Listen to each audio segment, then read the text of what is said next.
야, 거기 붙어 있지 말랬지? 당장 안 꺼져? 고깃집 앞 한 남성이 소리쳤습니다. 유리창에 붙어 있던 아이들은 깜짝 놀라 넘어졌습니다. 매일 와서 유리창에 침 묻히고 손님들이 싫어한다고! 동생은 울먹이며 형의 옷자락을 붙잡았습니다. 형아, 나 너무 배고파. 그 순간 쌍둥이 얼굴을 보게 된 한민호 회장은 얼어붙고 말았습니다. 두 아이의 눈매가 얼굴이 자신의 어린 시절과 붕어빵처럼 똑같았기 때문이죠. 도대체 이 아이들은 누구이며 왜 자신의 어릴 적 얼굴을 닮은 걸까요? 사연을 시작하기 전에 구독과 좋아요를 눌러주시고 어디에서 듣고 계신지 댓글 남겨주시면 여러분의 가정에 행운이 가득 깃들기를 바라겠습니다. 민호와 서빈이 처음 만난 건 대학 도서관이었습니다. 재벌가의 외아들로 자란 민호는 세상 물정을 몰랐습니다. 반면 고아원 출신인 서빈은 아르바이트를 3개나 하며 스스로를 지탱해왔죠. 서로 다른 세상에서 살던 두 사람은 책장 사이에서 자꾸만 눈이 마주쳤고 어느새 자연스럽게 가까워졌습니다. 민호는 서빈의 단단한 눈빛이 좋았습니다. 서빈은 민호의 순수한 미소가 따뜻했어요.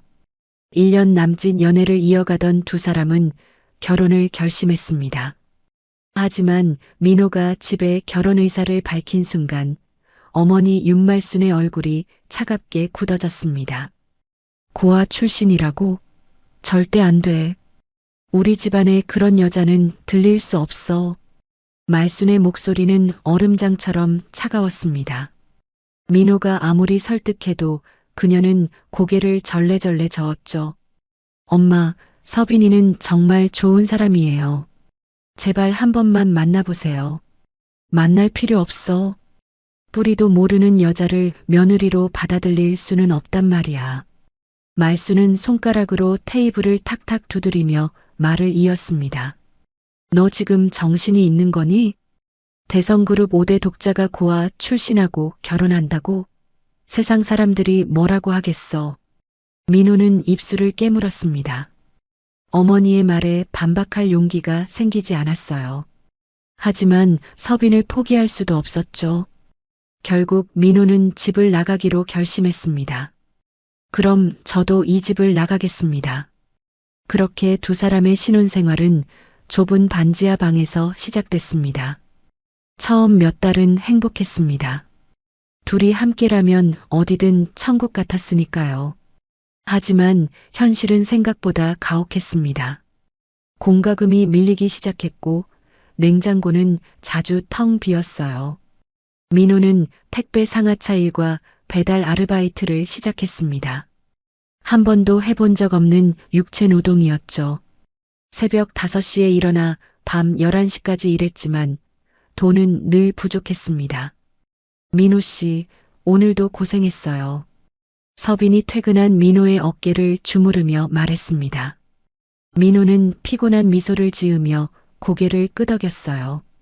하지만 그의 눈빛 깊은 곳에는 점점 지쳐가는 무언가가 자리 잡고 있었죠. 손에 굳은 살이 박이고 허리는 자주 아팠습니다. 무엇보다 자존심이 조금씩 달아갔어요. 민호는 그 힘듦을 서빈에게 드러내지 않으려 애썼습니다. 집에 돌아오면 억지로라도 웃으며 괜찮다고 말했죠. 시간이 흐를수록 두 사람 사이에는 미묘한 균열이 생기기 시작했습니다. 결혼한 지 3년이 지나도록 아이가 생기지 않았습니다. 서빈은 매달 생리를 할 때마다 혼자 화장실에서 눈물을 흘렸어요. 하지만 민호 앞에서는 아무렇지 않은 척했습니다. 민호는 이런 서빈의 마음을 눈치채지 못했습니다. 아니, 눈치채지 못한 척했는지도 몰라요. 민호 역시 가난에 지쳐 있었으니까요. 두 사람은 여전히 다정했습니다. 여전히 서로를 아꼈죠. 하지만 예전처럼 눈을 마주치는 시간이 줄어들었고 대화는 점점 짧아졌어요.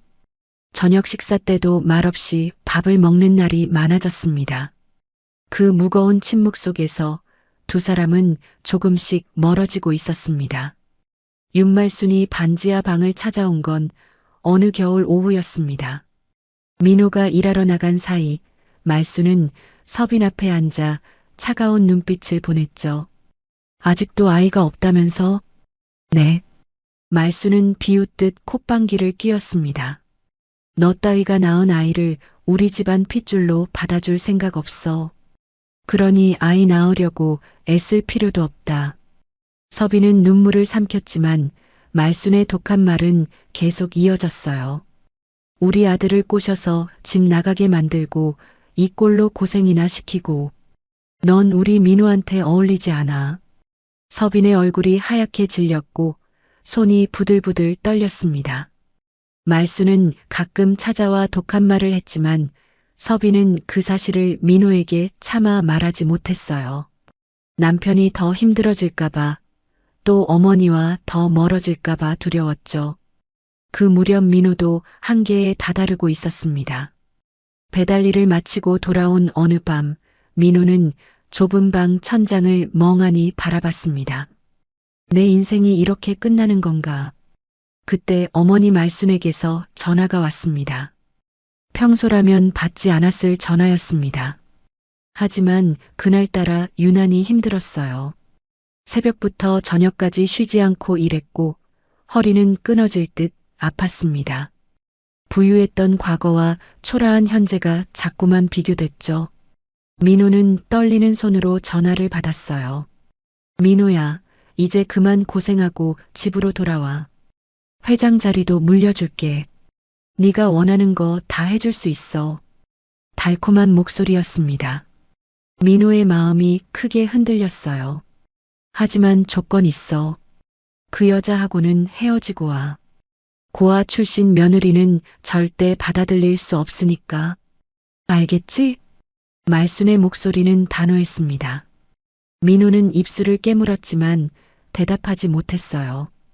며칠 뒤 민호는 서빈 앞에 섰습니다. 그의 눈빛은 이미 결정을 내린 사람의 것이었죠. 서빈아, 나 이렇게는 더 이상 못 살겠어. 서빈의 눈동자가 크게 흔들렸습니다. 무슨 말이에요? 미안해. 나 집으로 돌아가고 싶어. 그날 밤 반지하 방의 차가운 바람보다 더 차갑게 두 사람의 미래가 얼어붙었습니다. 이혼 서류에 도장을 찍는 순간 민호는 한 번도 뒤돌아보지 않았습니다. 죄책감도 없었어요. 그저 이 가난에서 벗어나고 싶다는 생각뿐이었죠.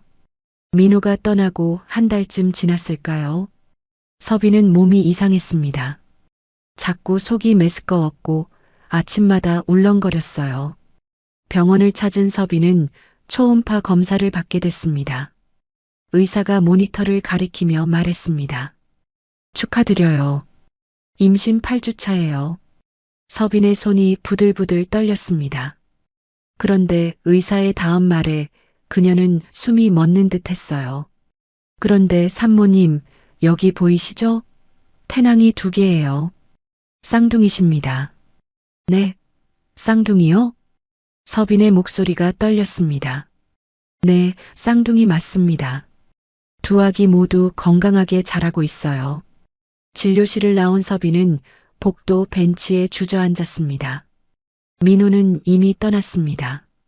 연락처도 바꿨죠. 혼자서도 아이 하나 키우기 힘든데 쌍둥이라니.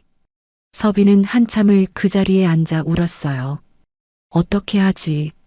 내가 어떻게 쌍둥이를 혼자 키워? 손으로 얼굴을 가렸지만 눈물은 멈추지 않았습니다. 지나가는 사람들이 걱정스러운 눈빛으로 쳐다봤지만 서빈은 고개를 들 수 없었어요. 한참을 울고 나서야 서빈은 천천히 배에 손을 얹었습니다. 그 순간 가슴 깊은 곳에서 뜨거운 무언가가 치밀어 올랐습니다. 그래도 내가 지켜야 해. 둘 다 내가 키워야 해. 서빈은 눈물을 닦고 일어섰습니다. 다리에 힘이 들어가지 않았지만 꾹 참고 한 걸음씩 걸었어요. 혼자서 쌍둥이를 키워야 한다는 막막한 현실 앞에서 서빈은 이를 악물었습니다. 어떻게든 살아내야 했어요. 이 아이들을 위해서라도요. 민호는 결국 제자리로 돌아왔습니다. 어머니 말순의 뜻대로 자신에게 어울리는 집안의 딸 장다혜와 재혼했어요. 기업가 집안에 교양 있는 여자였죠. 하지만 몇 년이 지나도 아이가 생기지 않았습니다. 결국 두 사람은 조용히 이혼했어요. 그 후로도 시간은 흘렀습니다. 민호는 대성그룹 회장 자리에 올랐어요. 높은 사무실에서 도시를 내려다보며 계약서에 서명했고 수백억짜리 거래를 성사시켰죠. 하지만 이상했습니다. 모든 것을 가졌는데도 가슴속은 텅 빈 것 같았어요. 밤마다 넓은 침실에 혼자 누우면 천장만 멍하니 바라보게 됐습니다. 나는 무엇을 위해 사는 걸까? 그런 생각이 자꾸만 들었어요. 어느 겨울밤이었습니다. 눈이 펑펑 내리는 밤이었죠. 민호는 운전기사를 보내고 혼자 차를 몰았습니다. 목적지도 없이 그냥 달렸어요. 어느새 차는 낯익은 동네로 들어서고 있었습니다. 예전에 서빈과 살던 반지하 근처였어요. 민호는 차에서 내려 눈을 맞으며 걷기 시작했습니다. 좁은 골목길이었습니다. 가로등 불빛이 희미하게 눈발을 비쳤어요. 민호는 코트깃을 세우고 천천히 걸었죠. 발자국 소리만 조용히 울렸습니다. 옛 기억이 떠올랐습니다. 가난했지만 함께였던 시간들. 하지만 민호는 고개를 저었어요. 이미 지나간 일이었으니까요. 골목 끝에 작은 고깃집이 보였습니다. 유리창 안에서는 환한 불빛이 새어나왔어요. 한 가족이 둘러앉아 삼겹살을 구워 먹고 있었습니다. 민호는 걸음을 멈췄습니다. 유리창 너머 그 행복한 모습을 멍하니 바라봤어요. 가슴 한편이 아려왔습니다. 행복해 보이네. 그때였습니다. 고깃집 유리창에 작은 손이 닿았습니다. 민호가 고개를 돌리자 두 아이가 유리창에 얼굴을 바싹 붙이고 안을 들여다보고 있었어요. 쌍둥이였습니다. 둘 다 너무 얇은 점퍼만 입고 있었어요. 털모자도 장갑도 없이 눈을 막고 있었죠. 입김이 하얗게 새어나왔습니다. 아이들은 창문 안쪽을 부러운 눈으로 바라봤습니다. 한 아이가 침을 꿀꺽 삼켰어요. 다른 아이는 작은 손으로 배를 쓸어내렸죠. 민호는 그 모습을 보며 가슴이 먹먹해졌습니다. 왠지 마음이 끌렸어요. 그런데 갑자기 고깃집 문이 벌컥 열렸습니다. 아, 거기에 붙어 있지 말랬지? 당장 안 꺼져. 직원으로 보이는 남자가 소리쳤습니다. 목소리가 날카로웠어요. 아이들은 깜짝 놀라 뒷걸음질 쳤습니다. 죄송해요. 형으로 보이는 아이가 작게 말했습니다. 하지만 남자는 손을 휘저으며 계속 소리쳤어요. 매일 와서 유리창에 침 묻히고 손님들 보기 싫어한다고. 아이들은 더 뒤로 물러났습니다. 그러다 눈 덮인 보도블록에 발이 미끄러졌어요. 두 아이가 동시에 넘어졌습니다. 엉덩방아를 찧은 아이들은 그 자리에서 울음을 터뜨렸어요. 형아, 아파. 눈물과 콧물이 뒤섞였습니다. 동생으로 보이는 아이가 형의 옷을 붙잡고 흐느꼈어요. 형아, 배고파. 그 말이 떨어지는 순간 민호의 가슴이 서늘하게 내려앉았습니다. 민호는 자신도 모르게 걸어갔습니다. 고깃집 직원은 이미 안으로 들어가고 없었어요. 아이들만 눈 속에 남겨져 있었죠. 안 다쳤니? 민호가 조심스럽게 물었습니다. 목소리를 최대한 부드럽게 만들었어요. 형으로 보이는 아이가 고개를 들었습니다. 순간 두 사람의 눈이 마주쳤어요. 민호는 숨이 멎는 것 같았습니다. 이 눈매는 아이의 얼굴이 너무나 낯익었습니다. 눈매, 코 라인, 입모양까지 어디선가 본 것 같았어요. 형아이는 재빨리 일어나 동생을 자기 뒤로 숨겼습니다. 작은 몸으로 동생을 감싸며 경계하는 눈빛을 보냈어요. 민호는 그 모습에 가슴이 뭉클했습니다. 이렇게 어린데도 동생을 지키려는 모습이었어요. 많이 놀랐구나. 몇 살이니? 6살이에요. 아이가 작게 대답했습니다. 민호는 고개를 끄덕이며 다시 물었어요. 배고프지? 아저씨가 고기 사줄까? 민호가 고깃집을 가리키며 말했습니다. 동생 아이의 눈이 반짝였어요. 하지만 형아이가 재빨리 고개를 저었습니다. 괜찮아요. 너희 지금 배고프잖아. 엄마가 모르는 사람 따라가지 말래요. 형아이가 단호하게 말했습니다. 작은 목소리였지만 의지가 담겨 있었어요. 민호는 더 이상 억지로 설득할 수 없었습니다. 그래, 엄마 말씀이 맞아. 착한 아이들이구나. 민호가 쪼그려 앉아 아이들과 눈높이를 맞췄습니다. 가까이서 보니 더욱 확실했어요. 자신의 어릴 적 모습과 너무나 닮아 있었습니다. 그럼 집까지는 데려다 줄게. 밤도 늦었는데 어른 없이 다니면 위험하잖아. 민호가 조심스럽게 제안했습니다. 아이는 한참을 망설였어요. 동생을 돌아보고 다시 민호를 보고 또 주변을 둘러봤죠. 우리 집 멀지 않아요. 그래도 같이 가자. 아저씨도 그쪽으로 가는 길이야. 거짓말이었습니다. 하지만 민호는 이 아이들을 그냥 보낼 수가 없었어요. 형아이가 천천히 고개를 끄덕였습니다. 세 사람은 눈 내리는 골목길을 나란히 걷기 시작했습니다. 민호는 아이들의 속도에 맞춰 천천히 걸었어요.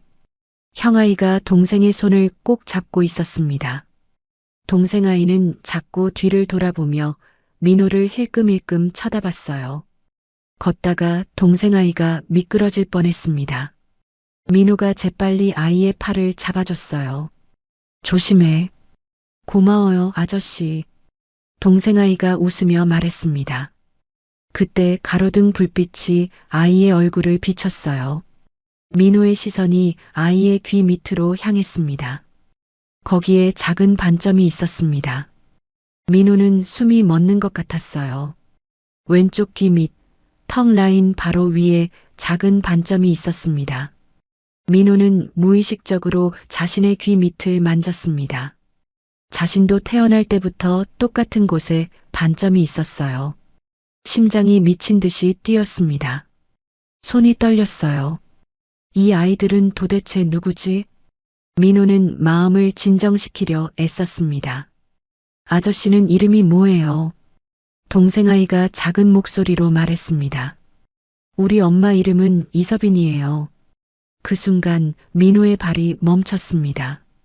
이서빈. 그 이름이 귓가에서 맴돌았습니다. 세상이 한순간 정지한 것 같았어요.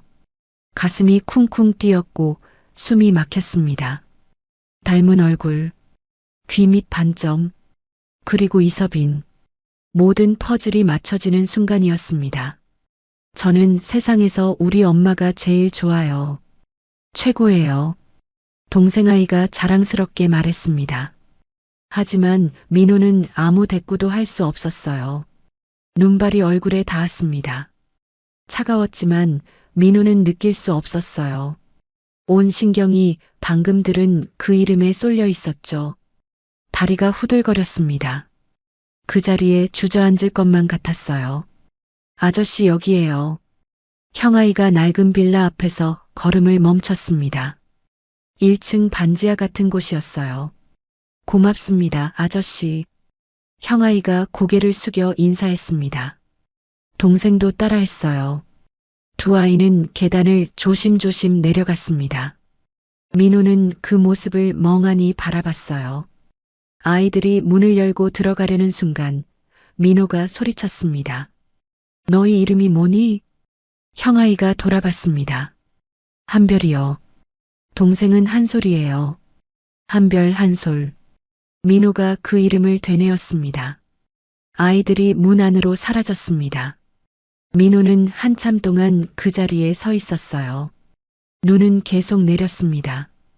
어느새 민호의 어깨 위에 하얗게 쌓였죠. 하지만 그는 움직이지 못했습니다. 내 아들이야. 분명히 내 아들이야. 주먹을 꽉 쥐었습니다. 손톱이 손바닥에 박혔지만 아프지 않았어요. 민호는 고개를 들어 하늘을 봤습니다. 눈발이 얼굴에 내려앉았어요. 그제야 눈물인지 눈송이인지 모를 것이 뺨을 타고 흘러내렸습니다. 서빈아, 네가 혼자 이 아이들을 키웠던 거니?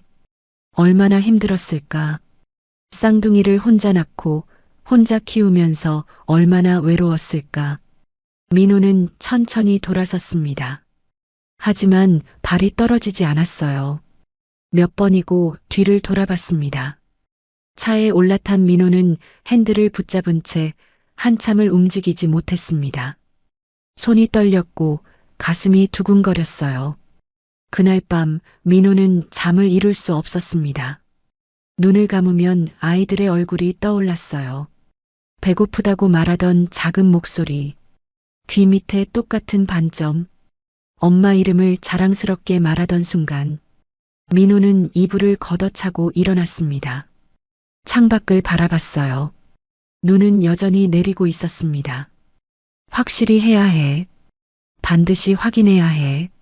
내일 당장 김비서를 불러 조사를 시작해야겠다고 다짐했습니다. 그렇게 긴 밤이 지나갔습니다. 다음 날 아침 민호는 회사 사무실에 앉아 있었지만 아무것도 손에 잡히지 않았습니다. 회의 중에도 자꾸 멍해졌어요. 이사들이 보고하는 소리가 귓가를 스쳐 지나갔죠. 한별 한솔. 아이들의 이름이 머릿속에서 떠나지 않았어요. 회의가 끝나자마자 민호는 김비서를 불렀습니다. 김비서, 급히 조사해야 할 게 있어. 말씀하십시오, 회장님. 김비서가 수첩을 꺼내 들었습니다. 민호는 잠시 망설였어요. 목소리를 낮췄습니다. 이서빈이라는 사람을 찾아봐. 이서빈이요? 김비서의 눈이 커졌습니다. 그 이름을 기억하고 있었던 거예요. 지금 어디서 무엇을 하며 사는지, 그리고 아이들에 대해서도 알아봐. 쌍둥이가 있어. 알겠습니다. 조용히 알아보겠습니다. 특히 어머니께는 절대 알리지 마. 명심하겠습니다. 이틀이 지났습니다. 오후 3시쯤 노크 소리가 들렸습니다. 회장님, 김비서입니다. 민호는 벌떡 일어났습니다. 들어와. 김비서가 서류 봉투를 들고 들어왔어요. 표정이 무거웠습니다. 회장님, 조사 결과입니다. 김비서가 책상 위에 봉투를 내려놨습니다. 민호는 봉투를 바라봤습니다. 손이 떨렸어요. 심장이 쿵쿵 뛰었습니다. 천천히 봉투를 뜯었습니다. 첫 장은 사진이었습니다. 쌍둥이 유치원 입학 사진. 한별과 한솔이 나란히 서 있었어요. 웃고는 있었지만 옷이 낡았어요. 머리도 어설프게 잘린 것 같았습니다. 민호는 사진을 들고 한참을 바라봤습니다. 눈물이 차올랐어요. 다음 장을 넘겼습니다. 가족관계 증명서였습니다. 민호는 숨을 깊게 들이마셨습니다. 이서빈 자녀, 이한별, 이한솔, 생년월일 2020년 3월 15일. 민호의 손가락이 생년월일 위에서 멈췄습니다. 2020년 3월. 내가 서빈이를 떠난 지 8개월 후. 민호는 입술을 깨물었습니다. 서빈이 뱃속에 아이들을 품고 있을 때 자신은 이혼 서류에 도장을 찍고 돌아섰던 거예요. 다시 서류를 봤습니다. 부공란.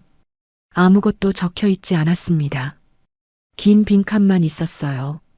민호는 그 빈칸을 뚫어져라 바라봤습니다. 회장님, 현재 이서빈 씨는 미혼모로 아이 둘을 혼자 키우고 있다고 합니다. 저기에는 원래 자신의 이름이 들어가야 했습니다. 한민호. 그 세 글자가 거기 있어야 했어요. 눈물 한 방울이 서류 위로 떨어졌습니다. 잉크가 번져 글씨가 흐려졌어요. 김비서가 조심스럽게 말했습니다. 출산 후 이틀 만에 퇴원해서 일주일 만에 일을 시작했다고 합니다. 산후조리도 제대로 못하고요. 민호가 고개를 들었어요. 일주일 만에 민호의 목소리가 떨렸습니다. 네. 쌍둥이를 업고 식당 설거지 일을 했다고 합니다. 민호는 서류를 내려놓고 일어섰습니다. 갑자기 구역질이 났어요. 화장실로 뛰어가 변기에 엎드렸습니다. 아무것도 나오지 않았지만 계속 구역질만 했습니다. 한참 후 세면대로 가서 찬물로 얼굴을 씻었어요. 거울을 봤습니다. 창백한 얼굴이 비쳤어요. 나는 정말 나쁜 놈이야. 주먹으로 세면대를 쳤습니다. 피가 났어요. 회장님, 김 비서가 화장실로 뛰어들어왔습니다. 민호는 무릎을 꿇었어요. 바닥에 주저앉았습니다. 내 아이들이었어. 6년 동안 나는 아무것도 몰랐어. 김 비서는 아무 말도 하지 못했어요. 서빈이가 혼자 쌍둥이를 혼자 낳고 혼자 키웠어. 한참 후에야 민호는 일어났습니다. 김 비서가 조심스럽게 따라 들어왔습니다. 회장님, 현재 상황도 말씀드려야 할 것 같습니다. 말해봐. 서빈 씨는 지금 동네 마트에서 일하고 있습니다. 반지하 월세방에서 아이들과 살고 있고요. 민호가 창문으로 걸어갔습니다. 그리고 생활고 때문에 사채 빚이 5천만 원 정도 있습니다. 5천만 원. 민호의 손이 떨렸습니다. 아이 중 한 명이 아파서 병원비가 급히 필요했던 것 같습니다. 사채업자들이 가끔 찾아온다고 합니다. 민호는 유리창에 이마를 기댔습니다. 서빈아, 내가 널 그렇게 만들었어. 주먹으로 창문을 여러 번 쳤습니다. 내가 곁에 있었으면 네가 그렇게 안 살았을 텐데. 유리에 금이 갔습니다. 회장님, 김 비서가 민호의 팔을 붙잡았습니다. 민호는 다시 무릎을 꿇었어요. 나는 그동안 편한 침대에서 자고 따뜻한 밥 먹고 그동안 서빈이는 목소리가 끊겼습니다. 눈물이 흘러내렸어요. 김 비서가 민호를 부축했습니다. 회장님, 일어나십시오. 민호는 천천히 일어났어요. 김 비서가 휴지를 건넸습니다. 민호는 얼굴을 닦고 김 비서를 똑바로 봤습니다. 김 비서, 네, 회장님. 내일 당장 서빈이를 찾아갈 거야. 민호의 목소리는 결연했습니다. 직접 만나서 무릎 꿇고 사과해야 해.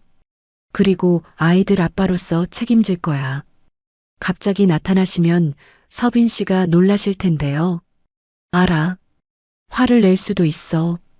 당연히 그럴 자격이 있지. 민호가 주먹을 쥐었습니다. 하지만 포기하지 않을 거야. 서빈이가 용서해 줄 때까지.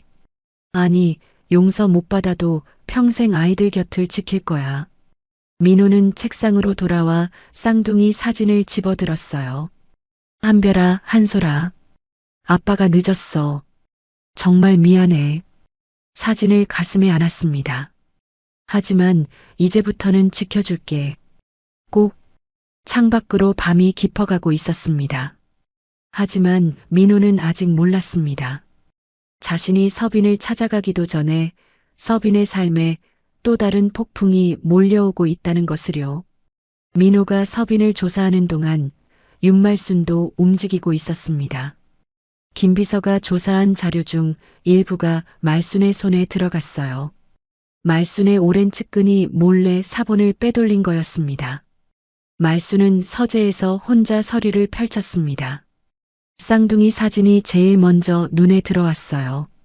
유치원 입학 사진이었습니다. 말순의 손이 떨렸습니다. 아이들의 얼굴이 민호의 어릴 적 모습과 똑같았습니다. 말순은 아이들의 생년월일을 확인했습니다. 2020년 3월 15일. 설마 이 아이들이. 아니야. 민호는 무정자증이었어. 말순은 고개를 저었습니다. 5년 전 민호가 장다혜와 재혼했을 때였어요. 1년이 지나도 아이가 생기지 않자 병원 검사를 받았고 그 결과 민호는 무정자증 판정을 받았습니다. 말수는 그 사실을 민호에게 알리지 않았어요. 대신 며느리 다혜를 탓했고 결국 둘은 이혼했죠. 혹시 저 여자가 다른 남자애를 낳은 거 아냐? 하지만 사진 속 아이들은 민호를 너무나 닮아 있었어요. 말수는 내선 전화를 들었습니다. 최 비서, 당장 올라와. 잠시 후 50대 중반의 남자가 서재로 들어왔습니다. 최 비서였어요. 30년 넘게 말순을 보좌해온 측근이었죠. 이 아이들 친자 확인 검사를 해. 절대 비밀 보장되는 곳으로. 알겠습니다. 일주일 후 최 비서가 봉투를 들고 서재로 들어왔습니다. 사모님, 결과 나왔습니다. 말수는 떨리는 손으로 봉투를 뜯었습니다. 친자 확률 99.9%. 친자 관계가 맞습니다. 최 비서가 조심스럽게 말했습니다.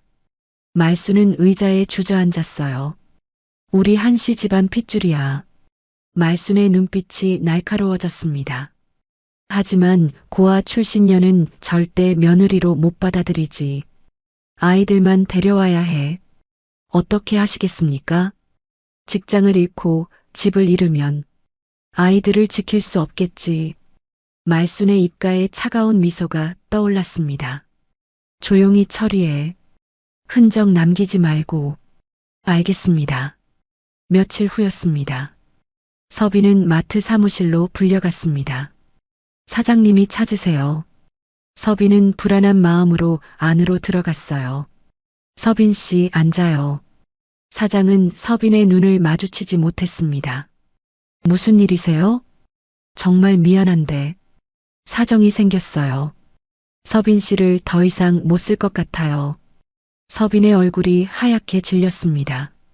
갑자기 무슨 말씀이세요? 제가 뭘 잘못했나요? 아니, 잘못한 건 없어요. 그냥 가게 사정이. 사장님, 제발이요. 저 여기 그만두면 애들을 키울 수가 없어요. 서빈의 목소리가 떨렸습니다. 사장은 봉투 하나를 내밀었습니다. 이번 달 급여하고 퇴직금이에요. 서빈은 비틀거리며 사무실을 나왔습니다. 앞으로 어떡하지? 며칠 후 서빈이 아이들과 저녁을 먹고 있을 때 초인종이 울렸습니다. 문을 열자 집주인이 서 있었습니다. 서빈 씨, 갑자기 찾아와서 미안해요. 사실은 이 건물이 팔렸어요. 새 주인이 전체 리모델링을 한대요. 그래서 일주일 안에 나가줘야 할 것 같아요. 서빈은 그 자리에 얼어붙었습니다. 일주일이요? 그게 무슨... 나도 어쩔 수 없어요. 시세보다 훨씬 높은 가격에 팔았거든요. 하지만 저 갈 데가 없어요. 애들도 있고 기한 내에 나가줘요. 집주인은 미안한 표정으로 돌아갔습니다. 서빈은 문을 닫고 그 자리에 주저앉았어요. 한별이 걱정스러운 얼굴로 다가왔습니다. 괜찮아. 엄마 괜찮아. 서빈은 억지로 웃었습니다. 하지만 눈물이 흘러내렸어요. 보증금을 돌려받았지만 밀린 월세를 제외하자 150만 원밖에 남지 않았습니다. 턱없이 부족한 금액이었어요. 며칠이 지났습니다. 서빈은 친구 집에 임시로 머물고 있었어요. 그날 저녁 서빈이 아이들과 함께 골목을 걷고 있을 때였습니다. 누군가 서빈의 어깨를 잡았어요. 이서빈 씨 맞죠? 낯선 남자 둘이었습니다. 얼굴에 흉터가 있었고 눈빛이 날카로웠어요. 누구세요? 서빈이 뒤로 물러섰습니다. 우리 돈 받으러 온 사람들이지. 돈을 빌렸으면 갚아야지. 남자가 비웃었습니다. 서빈의 얼굴이 하얗게 질렸습니다. 갚을게요. 조금만 시간을 주세요. 시간? 더는 못 기다려. 이자까지 합쳐서 지금 5,450만 원이야. 5,450만 원이요? 서빈의 목소리가 떨렸습니다. 그래. 몇 년째 못 갚고 있잖아. 이자도 생각해야지. 남자가 서빈에게 바싹 다가왔습니다.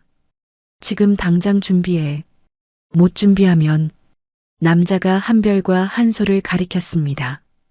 애들 데려가는 수가 있어. 뭐라고요? 아이들은 절대 건드리지 마세요.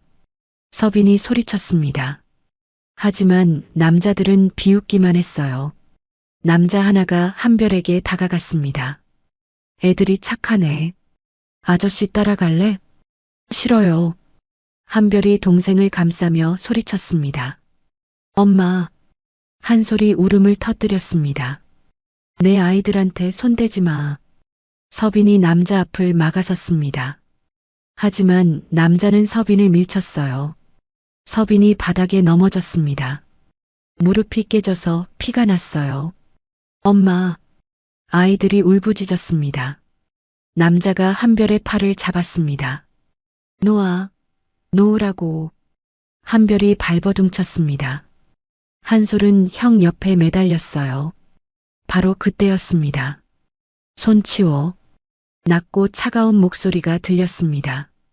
모두가 돌아봤어요. 한 남자가 걸어오고 있었습니다. 키가 크고 어깨가 넓었어요. 고급스러운 코트를 입고 있었지만 분위기가 예사롭지 않았습니다.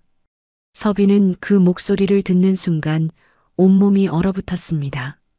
이 목소리는 민호였습니다. 서빈의 눈이 커졌습니다. 숨이 멎는 것 같았어요. 민호 씨? 6년 만이었습니다. 6년 전 그날 이혼 서류에 도장을 찍고 떠났던 그 남자.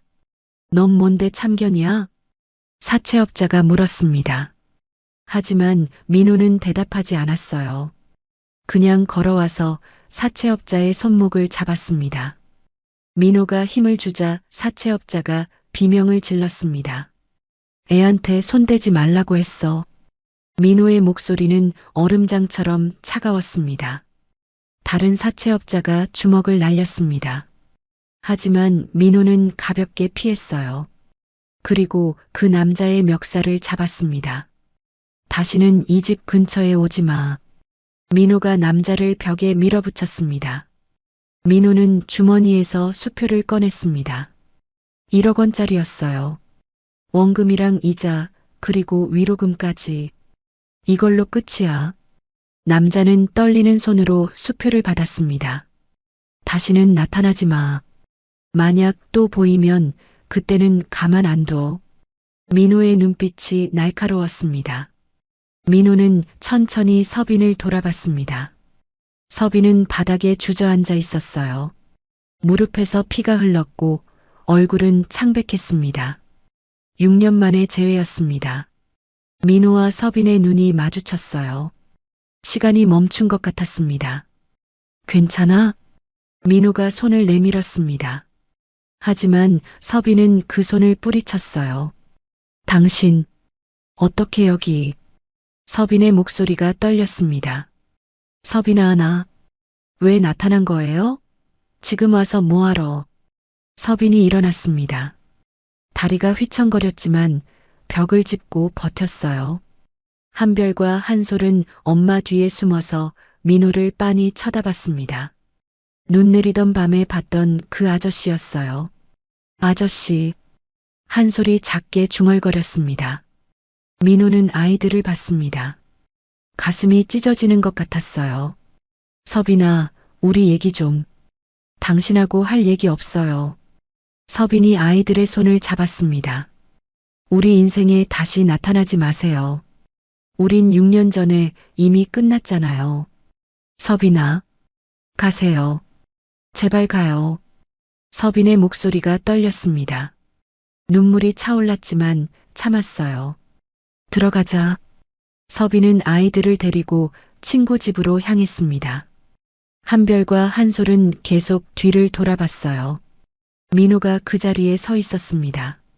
문이 쾅 닫혔습니다. 민호는 닫힌 문 앞에 홀로 서 있었습니다. 눈이 다시 내리기 시작했어요. 하얀 눈송이가 민호의 어깨에 내려앉았습니다. 민호는 주먹을 쥐었습니다. 아직 끝나지 않았어. 절대 포기하지 않을 거야. 민호는 결심했습니다. 내일 당장 서빈을 다시 찾아가겠다고, 무릎 꿇고 사과하겠다고. 그렇게 민호는 어둠 속으로 사라졌습니다. 민호는 다음 날부터 서빈의 집 근처를 지켰습니다. 직접 찾아가 문을 두드릴 용기가 나지 않았어요. 서빈이 문전박대할 게 뻔했으니까요. 며칠 동안 민호는 차 안에서 서빈과 아이들을 멀리서 바라봤습니다. 아침마다 유치원 가는 모습, 오후에 데리러 가는 모습, 얇은 점퍼만 입은 세 사람을 보며 가슴이 아팠어요. 사흘째 되는 오후였습니다. 갑자기 집 문이 벌컥 열렸습니다. 서빈이 한소를 업고 뛰어나왔어요. 한별이 뒤따라 나왔습니다. 엄마, 동생 괜찮아? 괜찮아. 병원만 가면 돼. 서빈의 목소리가 떨렸습니다. 민호는 차에서 내렸습니다. 서빈은 큰 길로 뛰어갔어요. 택시를 잡으려 했지만 택시들은 그냥 지나갔습니다. 제발, 제발. 서빈의 목소리가 절박했습니다. 민호가 다가갔습니다. 서빈아. 서빈이 돌아봤습니다. 민호를 보자 표정이 굳었어요. 내 차 타. 병원 데려다 줄게. 필요 없어요. 지금 그럴 때야? 한솔이 아프잖아. 민호가 한솔을 봤습니다. 아이의 얼굴이 새빨갛게 달아올라 있었어요. 숨도 가쁘게 쉬고 있었죠. 서빈은 입술을 깨물었습니다. 병원까지만. 네 사람은 차에 탔습니다. 민호는 대학병원으로 차를 몰았어요. 서빈이 항의하려 했지만 한솔이 또 기침을 하자 입을 다물었습니다. 15분 후 응급실에 도착했습니다. 진료 후 의사가 말했습니다. 급성 기관지염이네요. 주사 맞고 약 처방받아 가세요. 수납 창구에서 서빈이 카드를 꺼냈지만 한도 초과로 결제가 거부됐습니다. 이걸로 해주세요. 민호가 자신의 카드를 내밀었습니다. 나중에 갚을게요. 서빈은 입술을 깨물었습니다. 눈가가 붉어졌어요. 약국에서 약을 받고 나오는데 누군가 민호를 불렀습니다. 한민호 씨? 50대 중반의 남자 의사였어요. 박 선생님, 여기는 어쩐 일로? 아이가 아파서요. 민호가 한솔을 가리켰습니다. 아드님이세요? 네. 박 선생은 놀란 표정을 지었습니다. 그런데 민호 씨는 무정자증이었는데 다행히 임신이 되셨나 보네요. 그 말이 떨어지는 순간 민호는 얼어붙었습니다. 무정자증이라고요? 혹시 모르셨어요? 어머님께 말씀드렸었는데. 민호는 대답하지 못했습니다. 머릿속이 하얘졌어요. 박 선생님, 먼저 가보겠습니다. 민호가 황급히 자리를 떠났습니다. 병원 복도에서 한참 침묵이 흘렀습니다. 서빈아, 나 무정자증이래. 목소리가 떨렸습니다. 서빈이 민호를 똑바로 쳐다봤습니다. 당신 아들들 맞아요. 당신 말고 다른 남자는 없었어요. 절대. 서빈의 목소리가 단호했습니다. 민호는 머리를 쥐어뜯었습니다. 어머니가 결과를 숨긴 거야. 5년 전 재혼했을 때 검사를 받았었습니다. 어머니는 너는 문제없고 다혜 쪽 문제라고 했었죠. 거짓말이었던 겁니다. 체면 때문에. 그래서 며느리에게 책임을 돌렸던 거야. 민호는 치가 떨렸습니다. 서빈아, 우리 얘기 좀 하자. 제발. 할 얘기 없어요. 제발. 그냥 집까지만 데려다 줄게. 서빈은 한참을 망설이다 고개를 끄덕였습니다. 차로 친구 집까지 갔습니다. 서빈이 아이들을 데리고 내렸어요. 애들 재우고 나올게요. 고마워. 30분 후 서빈이 다시 나왔습니다. 두 사람은 근처 작은 공원 벤치에 앉았습니다. 한참 침묵이 흘렀어요. 민호가 먼저 입을 열었습니다. 서빈아, 정말 미안해. 목소리가 떨렸습니다. 6년 전에 내가 너무 비겁했어. 가난이 무서워서 도망쳤어. 너를 사랑한다고 했으면서, 평생 함께하겠다고 했으면서. 민호의 목소리가 끊겼습니다. 그동안 너랑 아이들은 힘들었는데 나는 따뜻한 집에서 자고 편한 침대에서. 미안해. 정말 미안해. 민호는 벤치에서 일어나 서빈 앞에 무릎을 꿇었습니다. 뭐해요? 일어나요. 안 일어나. 내 말 다 들을 때까지. 민호가 서빈의 손을 잡았습니다. 이제라도 책임지고 싶어.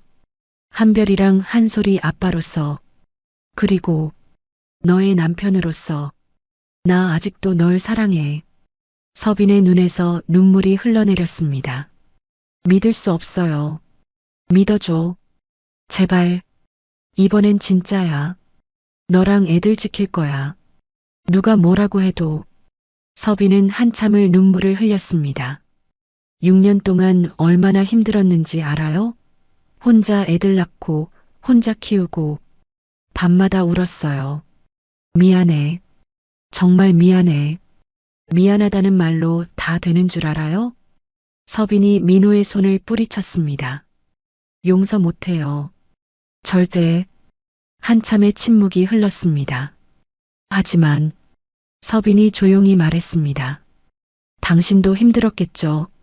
처음 겪어보는 가난이었으니까. 서빈이 눈물을 닦았습니다. 지금 생각하면 우리 둘 다 어렸던 것 같아요. 사랑만으로는 부족하다는 걸 몰랐던 거죠. 서빈이 민호를 똑바로 쳐다봤습니다. 하지만 애들 때문에라도 다시 한번 기회를 줄게요. 다시는 도망가지 마요. 힘들어도 함께 버텨요. 민호의 눈이 커졌습니다. 그럴게. 약속해. 내가 지켜줄게. 이번엔 진짜 지켜줄게. 서빈은 한참을 민호를 바라보다 천천히 고개를 끄덕였습니다. 알았어요. 민호는 서빈을 꼭 안았습니다. 고마워. 정말 고마워. 서빈은 민호 품에 안겨 눈물을 흘렸습니다. 6년 만의 포옹이었어요. 한참 후에 두 사람은 떨어졌습니다. 서빈아, 우리 집으로 가자. 너랑 애들. 어머니한테 확실히 말할 거야. 너는 내 아내고 애들은 내 아들이라고. 서빈은 한참을 고민하다 천천히 고개를 끄덕였어요. 알았어요. 하지만 조금만 시간을 주세요. 마음의 준비가 필요해요. 그래. 천천히 해. 민호가 웃었습니다. 밤하늘에 별이 반짝이고 있었습니다. 두 사람은 오랜 시간 얘기를 나눴습니다. 지난 6년 동안의 이야기들을, 아팠던 것들, 그리웠던 것들, 후회했던 것들을. 민호가 집으로 돌아간 건 자정이 넘어서였습니다. 차 안에서 민호는 핸들을 꼭 잡았어요. 서빈과 아이들을 집으로 데려와야겠다고 다짐했습니다. 하지만 민호는 아직 몰랐습니다. 서빈과 아이들을 집으로 데려오는 순간부터 또 다른 전쟁이 시작될 거라는 것을요. 며칠 후 민호는 서빈과 아이들을 데리러 갔습니다. 정말 괜찮을까요? 서빈이 불안한 표정으로 물었습니다. 괜찮아. 내가 있잖아. 민호가 서빈의 손을 잡았어요. 한별과 한솔은 커다란 집을 보고 눈이 휘둥그레졌습니다. 와, 진짜 크다. 엄마, 우리 이제 여기서 사는 거야? 응. 잠깐 동안 여기서 지낼 거야. 서빈은 아이들에게 말했지만 목소리가 떨렸어요. 대문이 열렸습니다. 거실에는 윤말순이 서 있었어요. 말순은 쌍둥이를 보자 얼굴에 환한 미소를 지었습니다. 이제야 우리 손자들을 집에 데려왔구나. 말순이 한별과 한솔에게 다가갔어요. 말순은 아이들을 따뜻하게 안았습니다. 그리고 서빈을 봤어요. 눈빛이 순간 차갑게 식었지만 금방 미소를 지었습니다. 서빈 씨도 어서 들어오세요. 환영해요. 감사합니다.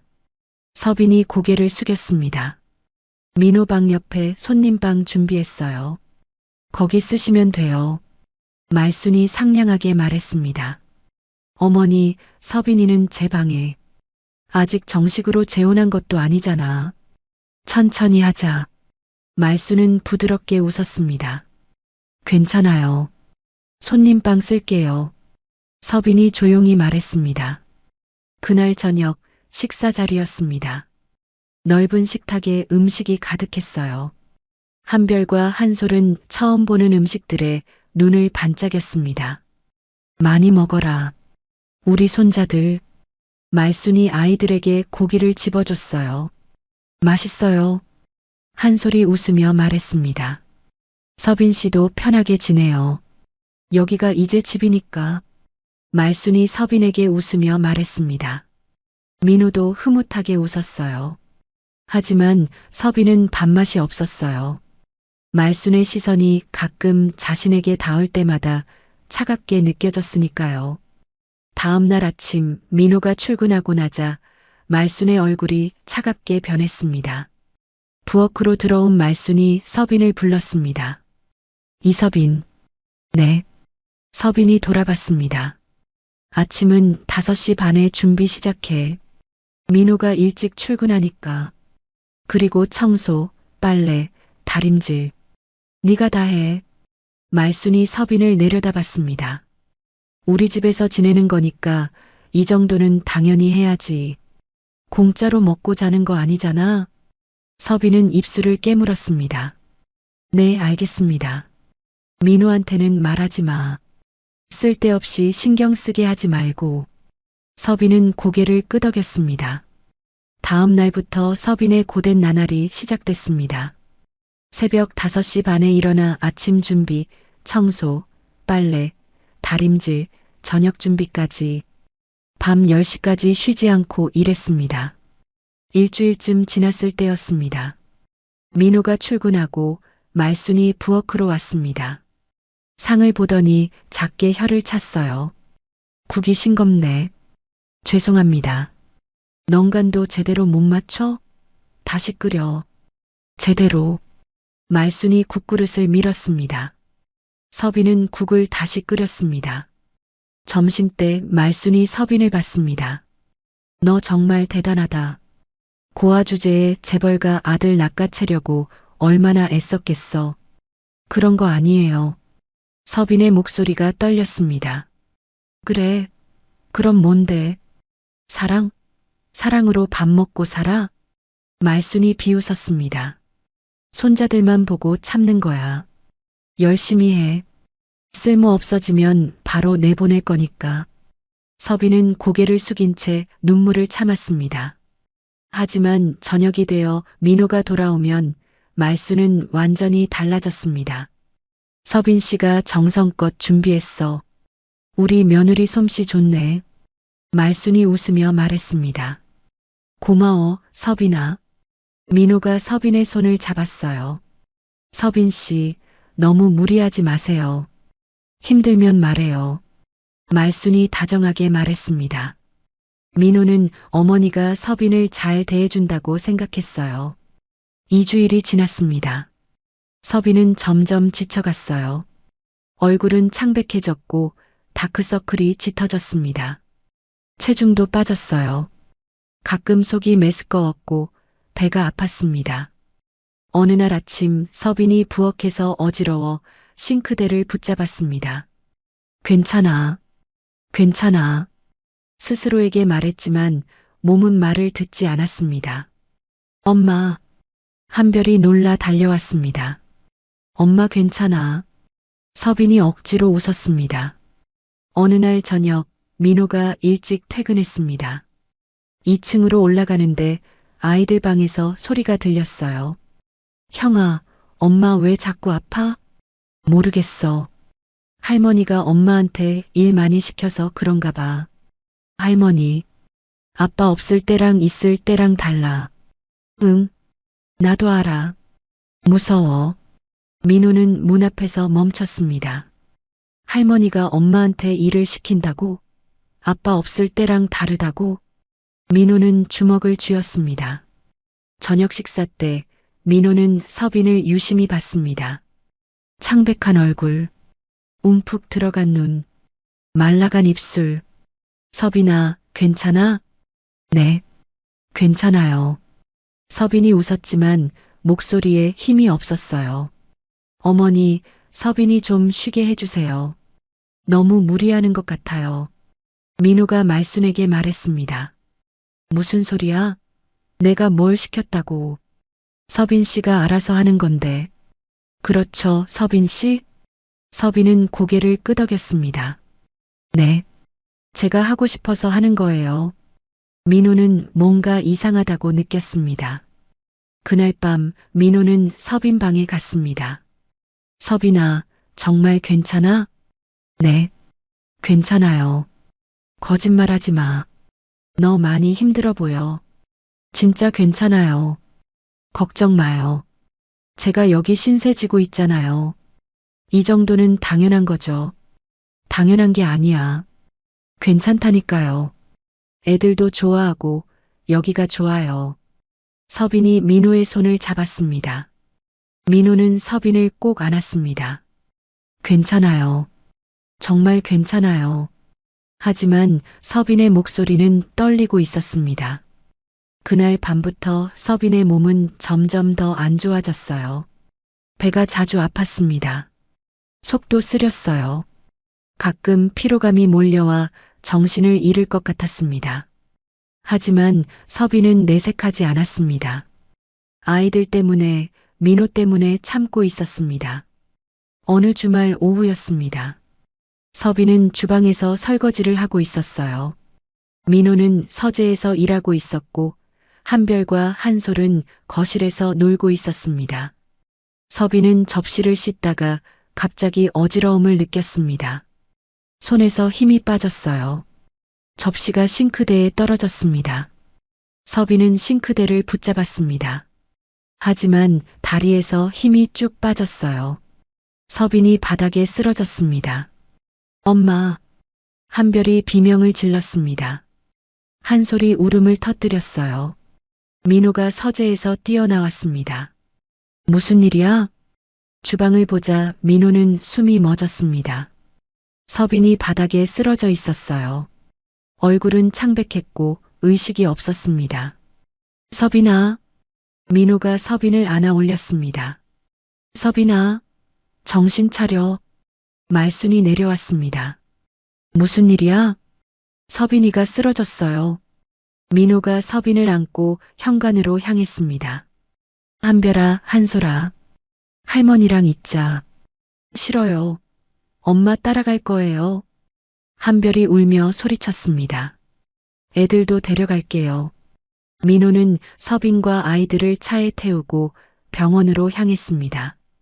대학병원 응급실에 도착했습니다. 의사들이 서빈을 응급실로 옮겼어요. 민호는 응급실 밖에서 한별, 한솔과 함께 기다렸습니다. 아빠, 엄마 괜찮아? 한별이 떨리는 목소리로 물었습니다. 괜찮아. 엄마 곧 나을 거야. 민호가 아이들을 안았습니다. 하지만 민호의 손도 떨리고 있었어요. 한참 후 의사가 나왔습니다. 보호자분, 진료실로 오시겠습니까? 민호는 아이들을 간호사에게 부탁하고 진료실로 들어갔습니다. 의사가 CT 사진을 보여줬어요. 환자분이 간암입니다. 말기예요. 민호는 그 자리에서 얼어붙었습니다. 뭐라고요? 간 전체에 암이 퍼져 있습니다. 항암 치료로는 어렵고 이식만이 유일한 방법입니다. 이식이요? 네. 간 이식 지금 상태로는 6개월도 버티기 어렵습니다. 최대한 빨리 기증자를 찾아야 합니다. 민호는 의자에 주저앉았습니다. 제가 할 수 있을까요? 혈액형이 어떻게 되세요? B형입니다. 의사가 서류를 확인했습니다. 환자분은 O형이네요. 혈액형이 안 맞습니다. 전국 이식 대기자 명단에 올려야 합니다. 기다리는 수밖에 없다고요? 6개월밖에 안 남았는데요. 민호가 소리쳤습니다. 저희도 최선을 다하겠습니다. 하지만 기증자가 언제 나타날지는 아무도 모릅니다. 민호는 두 손으로 얼굴을 감쌌습니다. 서빈은 이틀 후에 깨어났습니다. 병실 침대에 누워 있었어요. 민호가 옆에 앉아 있었습니다. 민호 씨, 깨어났어?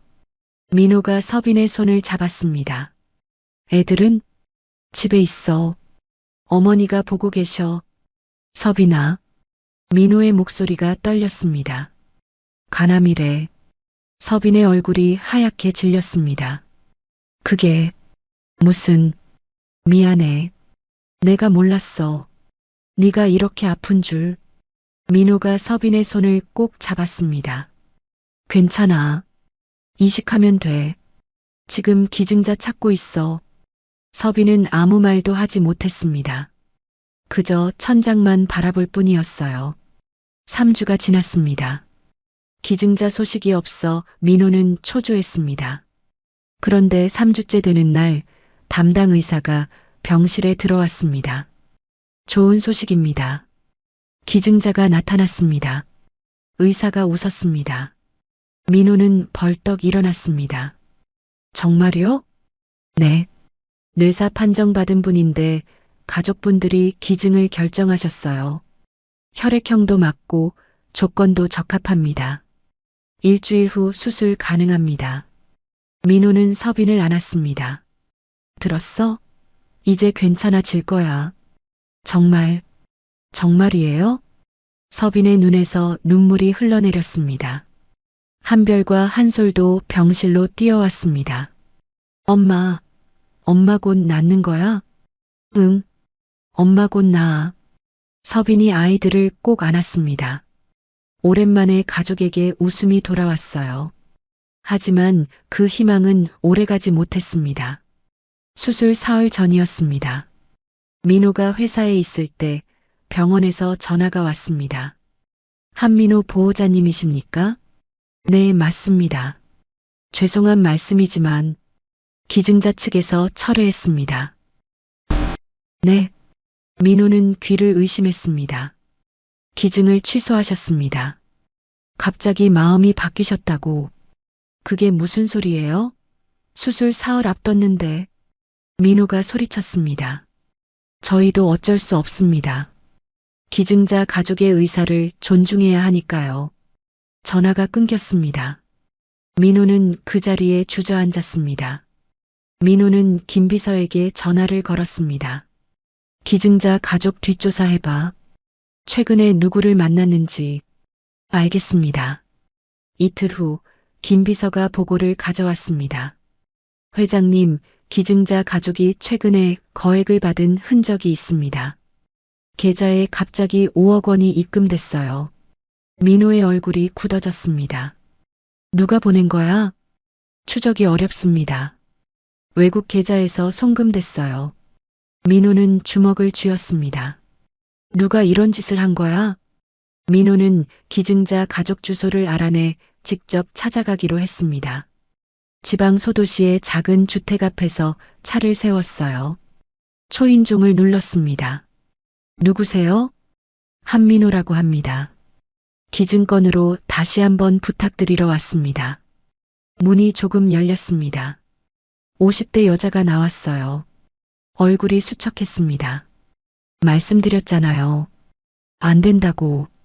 제발 다시 생각해 주세요. 제 아내가 죽어갑니다. 안 됩니다. 여자가 단호하게 말했습니다. 그때 안에서 아이 목소리가 들렸어요. 엄마, 그 녹색 코트 입은 할머니 언제 또 와? 돈 또 줘? 민호는 귀를 기울였습니다. 조용히 해. 여자가 안을 향해 말했습니다. 녹색 코트 입은 할머니요? 누가 찾아온 겁니까? 민호가 물었습니다. 아무것도 아니에요. 혹시 돈을 주고 기증을 막은 겁니까? 여자의 얼굴이 굳어졌습니다. 아들 장례 치르고 빚 갚고 그래야 해서 어쩔 수 없었어요. 그분이 누구예요? 차에 대성 마크가 있던데? 아이가 말하자 여자가 황급히 아이 입을 막았습니다. 민호는 얼어붙었습니다. 대성그룹이요? 아니에요. 아이가 잘못 말했어요. 나가주세요. 문이 쾅 닫혔습니다. 민호는 문 앞에 한참을 서 있었습니다. 대성그룹, 녹색 코트를 입은 할머니. 민호는 차에 올라탔습니다. 핸들을 꽉 쥐었어요. 설마 어머니가? 손이 떨렸습니다. 분노로 부들부들 떨리고 있었습니다. 민호는 시동을 걸고 병원으로 차를 몰았습니다. 병원으로 가는 도중 민호는 김비서에게 전화를 걸었습니다. 김비서, 급히 조사해야 할 게 있어. 말씀하십시오. 민호의 목소리가 떨렸습니다. 서빈이가 직장 잃고 집에서 쫓겨난 일, 그리고 사채업자들 일까지. 혹시 우리 쪽에서 개입한 흔적이 있는지 확인해줘. 알겠습니다. 언제까지 필요하십니까? 내일까지. 최대한 빨리. 전화를 끊었습니다. 차는 어둠 속을 달렸어요. 다음 날 김 비서가 찾아왔습니다. 회장님, 조사 결과를 보고 드리겠습니다. 김 비서가 침통한 표정으로 말했습니다. 최 비서를 통해 마트 사장에게 현금이 전달됐습니다. 그리고 빌라 건물주가 큰 사모님으로 바뀌었습니다. 민호의 얼굴이 굳어졌습니다. 사채업자와 최 비서의 접촉 기록도 확인됐습니다. 민호는 주먹을 쥐었습니다. 손이 부들부들 떨렸어요. 이게 다 어머니가 한 거야? 네. 큰 사모님께서 직접 지시하신 것으로 확인됩니다. 김 비서, 차 준비해. 집으로 간다. 민호의 목소리는 차갑게 식어 있었습니다. 30분 후 민호는 저택 거실로 들어섰습니다. 윤말순이 소파에 앉아 차를 마시고 있었어요. 왔니? 어머니. 민호가 서류 뭉치를 테이블 위에 던졌습니다. 이게 뭐예요? 말수는 서류를 보지도 않았습니다. 무슨 서류냐? 어머니가 한 짓들이요. 민호의 목소리가 떨렸습니다. 서빈이 직장, 집, 사채업자들. 전부 어머니가 꾸민 거였죠? 말수는 차를 한 모금 마셨습니다. 그래. 다 맞아. 그 여자 너한테서 떼어놓으려고 했어. 손자들만 데려오려고. 그것만이 아니죠? 민호의 목소리가 떨렸습니다. 간 기증자 가족한테 5억을 준 것도 어머니죠? 기증을 막으라고. 말수는 대답하지 않았습니다. 왜요? 왜 그러신 거예요? 민호가 소리쳤습니다. 간 이식 못 받으면 죽는다는 거 뻔히 아셨으면서 서빈이를 죽일 셈이었어요? 감히 고아 출신이 우리 집안 며느리 노릇을 해? 그런 며느리는 필요 없어. 말순이 소리쳤습니다. 민호는 무릎을 꿇었습니다. 바닥에 주저앉았어요. 어머니, 어떻게 그럴 수 있어요? 사람을 죽이려 하다니. 민호는 천천히 일어섰습니다. 어머니를 똑바로 봤어요. 어머니, 서빈이는 제 아내예요. 애들 엄마고요. 네가 감히 나한테 대드는 거야? 대드는 게 아니에요. 제 가족을 지키는 거예요. 민호는 현관으로 향했습니다. 너 지금 나가면 끝이야. 회장 자리고 뭐고 다 없어. 말순이 소리쳤습니다. 상관없어요. 이제 필요 없으니까. 민호가 돌아섰습니다. 어머니를 마지막으로 봤어요. 어머니를 용서할 수가 없을 것 같아요. 평생. 문을 열고 나갔습니다. 뒤에서 말순의 분노한 목소리가 들렸지만 민호는 뒤돌아보지 않았습니다. 병원에 도착한 민호는 서빈의 병실로 향했습니다. 민호 씨. 서빈이 고개를 돌렸어요. 눈가가 붉었습니다. 미안해. 늦었어. 민호가 서빈의 손을 잡았습니다. 수술이 취소됐다면서요? 응. 그런데 어머니야. 어머니가 기증자 가족한테 돈을 줬어. 기증을 막으라고. 서빈의 얼굴이 하얗게 질렸습니다. 입술이 파르르 떨렸어요. 미안해. 정말 미안해. 어머니를 용서할 수가 없어. 민호가 서빈을 안았습니다. 서빈은 민호 품에서 소리 없이 울었어요. 다른 기증자를 찾을 거야. 절대 포기 안 해. 며칠 후였습니다. 민호가 병원 로비에 있을 때 복지사가 급히 달려왔어요. 한민호 보호자님, 민호가 벌떡 일어났습니다. 기증자가 나타났습니다. 정말요? 민호의 목소리가 떨렸습니다. 네. 다른 대기자, 가족분이 양보해 주셨어요. 그리고 새로운 뇌사 기증자도 나타났습니다. 젊은 가장이셨는데 교통사고로 민호는 그 자리에 주저앉을 뻔했어요. 벽을 짚고 가까스로 버텼습니다. 감사합니다. 정말 감사합니다. 목소리가 떨렸습니다. 눈물이 차올랐어요. 수술은 이틀 후입니다. 민호는 곧장 서빈의 병실로 뛰어갔습니다.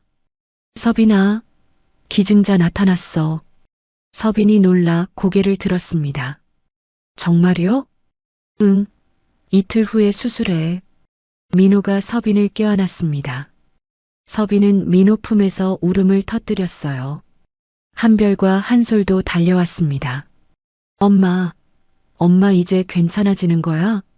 서빈이 아이들을 안았습니다. 네 식구가 한데 모여 울었어요. 수술 당일 아침이었습니다. 서빈은 수술복으로 갈아입고 침대에 누워 있었어요. 민호 씨, 만약 제가 그런 소리 하지 마. 민호가 서빈의 손을 잡았습니다. 너는 살 거야. 꼭 살아서 나와야 돼. 애들이 기다리고 있어. 나도 기다리고 있어. 고마워요. 나야말로 고마워. 다시 한번 기회를 줘서. 민호가 서빈의 이마에 입을 맞췄습니다. 수술실 문이 열렸습니다. 들어가시죠. 의사가 말했습니다. 침대가 천천히 움직였어요. 민호가 손을 흔들었어요. 기다릴게.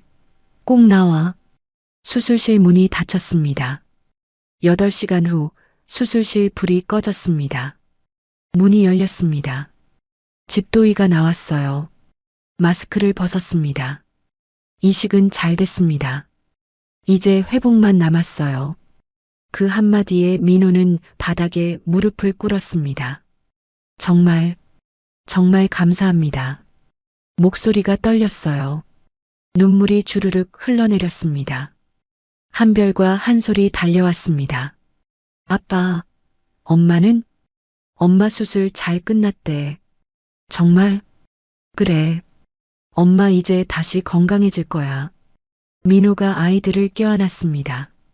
세 사람이 한데 모여 울었어요. 서빈은 중환자실로 옮겨졌습니다. 민호는 유리창 너머로 서빈을 봤어요. 온갖 기계에 연결돼 있었지만 숨을 쉬고 있었습니다. 살았어. 우리 서빈이 살았어. 민호는 유리에 이마를 기댔습니다. 눈물이 멈추지 않았어요.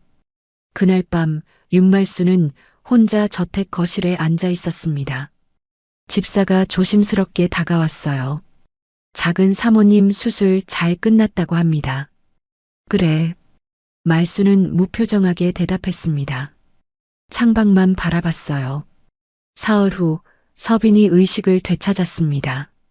천천히 눈을 떴어요. 서빈아. 민호가 침대로 달려왔습니다. 서빈의 손을 잡았어요. 수술 잘 끝났대. 다행이다. 서빈이 눈을 감았습니다. 눈물이 흘러내렸어요. 민호가 서빈의 눈물을 닦아줬습니다. 애들은 밖에서 기다리고 있어. 민호가 문을 열었습니다. 한별과 한솔이 조심스럽게 들어왔어요. 엄마, 우리 아가들. 엄마, 이제 안 아파? 응, 이제 안 아파.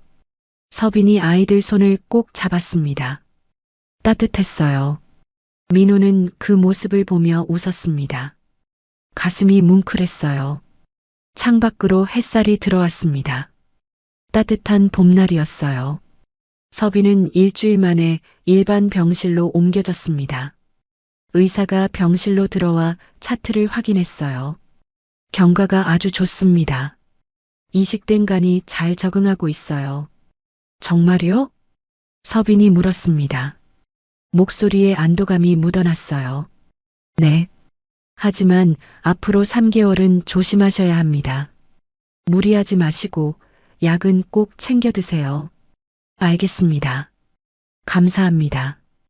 의사가 나가고 민호가 서빈의 손을 잡았습니다. 다행이야. 서빈이 웃었습니다. 하지만 눈가에 걱정이 서려 있었어요.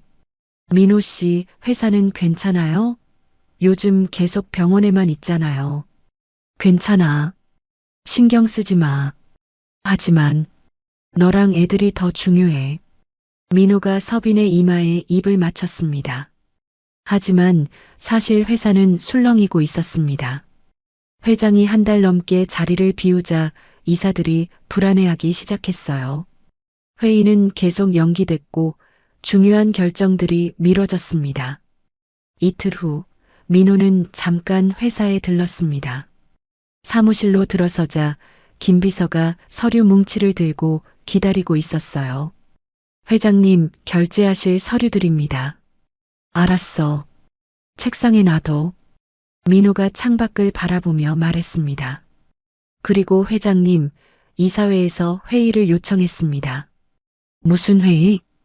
회장님 건강 문제와 경영 공백에 대해 논의하고 싶다고. 민호는 고개를 끄덕였습니다. 내일 오전에 잡아줘. 알겠습니다. 다음 날 오전, 이사회의실은 긴장감으로 가득했습니다. 12명의 이사들이 둘러앉아 있었어요. 민호가 마지막으로 들어왔습니다. 회장님, 오랜만입니다. 한 이사가 인사했습니다. 민호는 고개만 끄덕였어요. 그동안 회사 일에 소홀했습니다. 죄송합니다. 민호가 먼저 입을 열었습니다. 아닙니다. 가족 일이 있으셨다는 건 저희도 알고 있습니다. 다만 이사들이 서로 눈치를 봤습니다. 다만 이렇게 오래 자리를 비우시면 회사 운영에 차질이 생깁니다. 알고 있습니다. 민호가 자리에서 일어났습니다. 창밖을 바라봤어요. 그래서 결정했습니다. 회장직에서 물러나겠습니다. 회의실이 순간 조용해졌습니다. 이사들은 믿을 수 없다는 표정으로 민호를 봤어요. 지금 무슨 말씀을 하시는 겁니까? 들으신 그대로입니다. 제가 회장직을 내려놓겠습니다. 회장님, 한 이사가 벌떡 일어났습니다. 농담이시죠? 대성그룹을 누가 이끌어 간단 말입니까?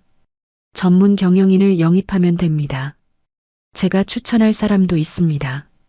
민호의 목소리는 단호했습니다. 그리고 제가 가진 지분 중 절반은 사회에 환원하겠습니다. 뭐라고요? 이사들이 술렁거렸습니다. 정신 똑바로 차리고 내린 결정입니다. 민호가 이사들을 돌아봤습니다.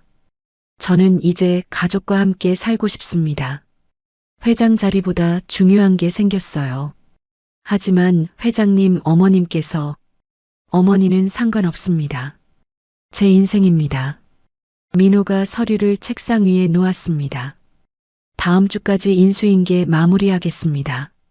그때까지 준비해 주세요. 민호는 회의실을 나갔습니다. 뒤에서 이사들의 웅성거리는 소리가 들렸지만 민호는 뒤돌아보지 않았어요. 그날 저녁 민호는 서빈에게 말했습니다. 서빈아, 얘기할 게 있어. 무슨 얘기? 서빈이 침대에 앉아 민호를 봤습니다. 나 회장직 내려놓기로 했어.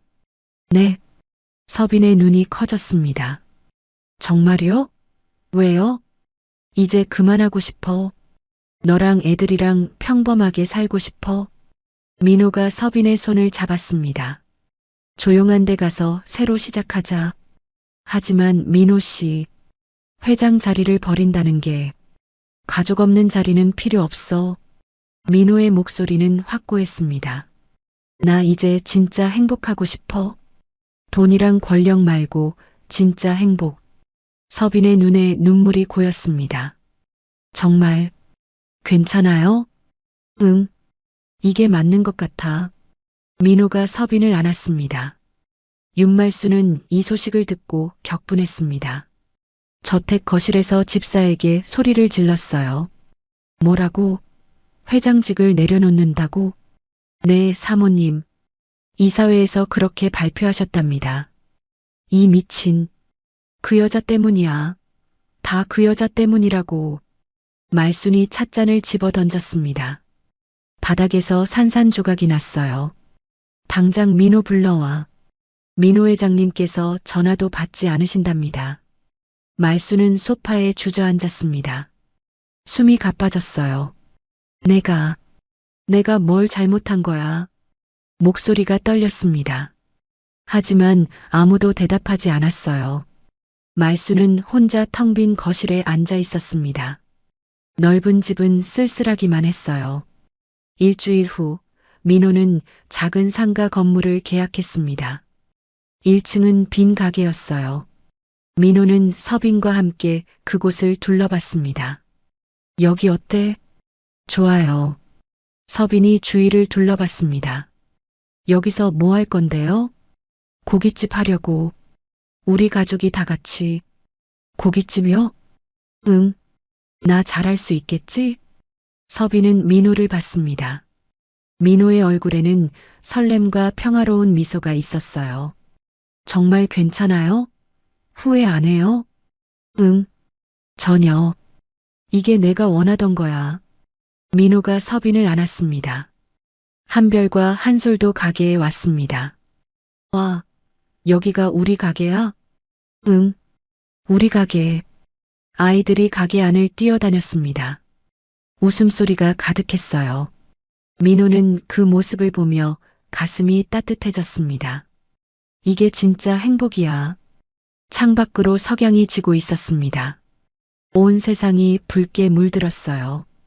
네 식구는 함께 가게 문을 닫고 집으로 향했습니다. 손을 잡고 걸어가는 뒷모습이 행복해 보였어요. 새로운 시작이었습니다. 진짜 가족으로서의 첫걸음이었어요. 석 달이 흘렀습니다. 서빈의 건강은 많이 회복됐어요. 이제는 가벼운 집안일도 할 수 있었습니다. 정기 검진에서도 좋은 결과가 나왔어요. 축하드립니다. 이식된 간이 완전히 자리 잡았어요. 의사가 웃으며 말했습니다. 이제 일상생활 하셔도 됩니다. 물론 무리는 금물이지만요. 감사합니다, 선생님. 서빈이 고개를 숙였습니다. 눈가에 눈물이 맺혔어요. 병원을 나온 네 식구는 가게로 향했습니다. 간판이 새로 달려 있었어요. 한별한 솔레 고깃집이라고 쓰여 있었습니다.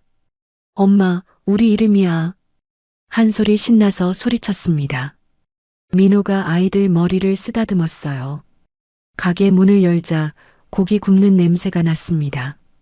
민호가 아침부터 준비를 해놓은 거예요. 서빈이 앞치마를 집어들었습니다. 오늘부터 저도 도울게요. 이제 몸도 많이 좋아졌으니까. 괜찮아? 아직 무리하면 안 되는데. 민호가 걱정스러운 얼굴로 물었습니다. 의사 선생님이 일상생활 해도 된대요. 너무 무리만 안 하면요. 그래도 괜찮아요. 간단한 것만 할게요. 당신 혼자 너무 힘들잖아요. 서빈이 민호의 손을 잡았습니다. 알았어. 근데 조금이라도 힘들면 바로 말해야 돼. 네. 그럴게요. 서빈이 웃으며 앞치마를 둘렀습니다. 오후 5시 가게 문을 열었습니다. 동네 단골 손님들이 하나둘 들어왔어요. 사장님, 오늘도 삼겹살 2인분이요. 네, 금방 갖다 드릴게요. 민호가 능숙하게 고기를 집게로 집었습니다. 석 달 동안 많이 늘었어요. 아주머니, 이거 서비스예요. 한별이 반찬을 들고 왔습니다. 어머, 우리 한별이 참 착하네. 손님이 한별의 머리를 쓰다듬었어요. 가게는 웃음소리로 가득했습니다. 고기 굽는 소리, 손님들 이야기하는 소리, 아이들 웃음소리가 섞였어요. 이게 행복이구나. 서빈은 창밖을 봤습니다. 민호가 손님과 이야기하며 웃고 있었어요. 평범한 풍경이었습니다. 하지만 서빈에게는 기적 같은 일상이었어요.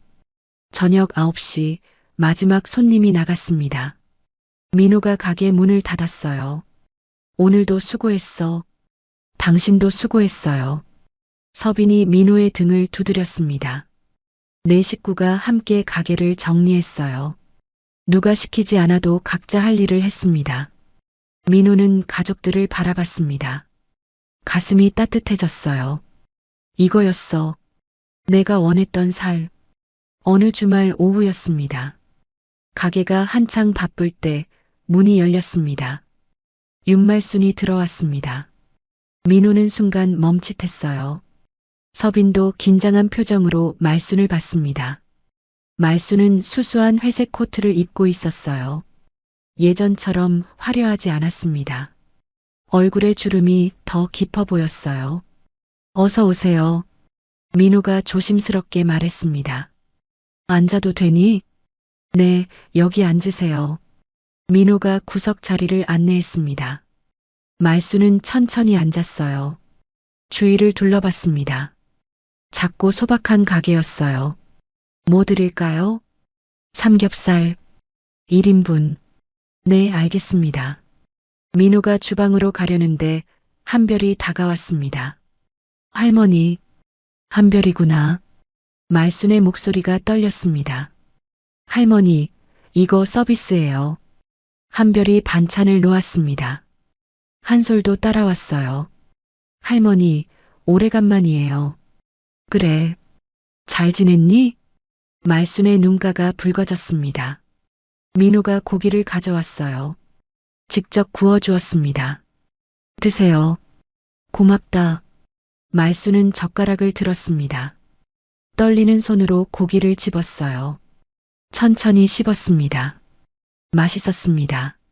아니, 맛있다기보다는 따뜻했어요. 맛있어요? 한솔이 물었습니다. 응, 맛있다. 말순이 고개를 끄덕였습니다. 식사를 마치고 말순이 계산하려 할 때 민호가 손을 내저었어요. 됐어요. 그냥 가세요. 아니다. 내가 낼게. 말순이 지갑을 꺼냈습니다. 돈과 함께 작은 봉투를 꺼냈어요. 이거 테이블 위에 봉투를 놓았습니다. 뭔데요? 열어봐. 민호가 봉투를 열었습니다. 짧은 메모가 들어 있었어요.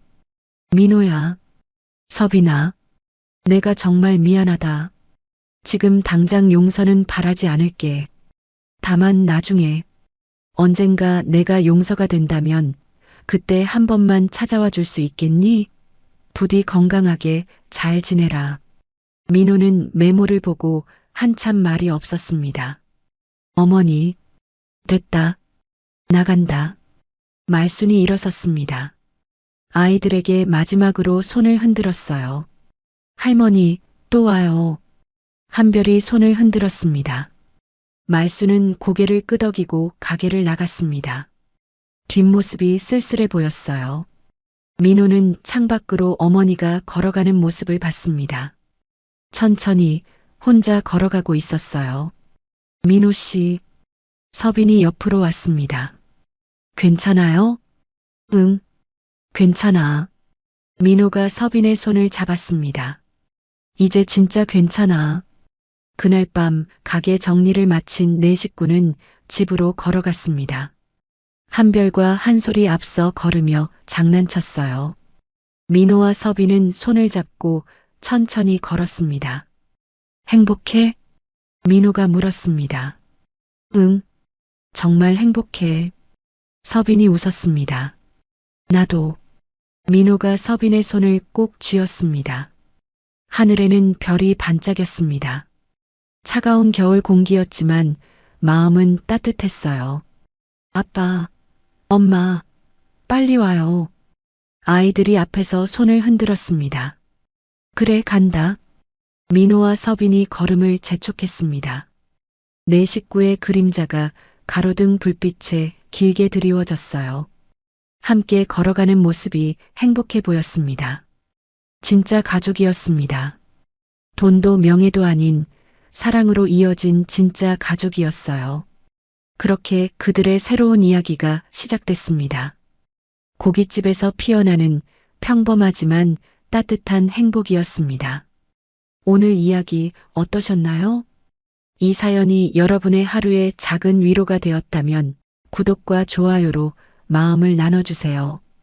그리고 사연 주인공에게 건네고 싶은 위로나 응원의 말이 있으시다면 댓글로 남겨주세요. 당신의 한마디가 누군가에겐 오늘 하루를 버틸 큰 힘이 됩니다.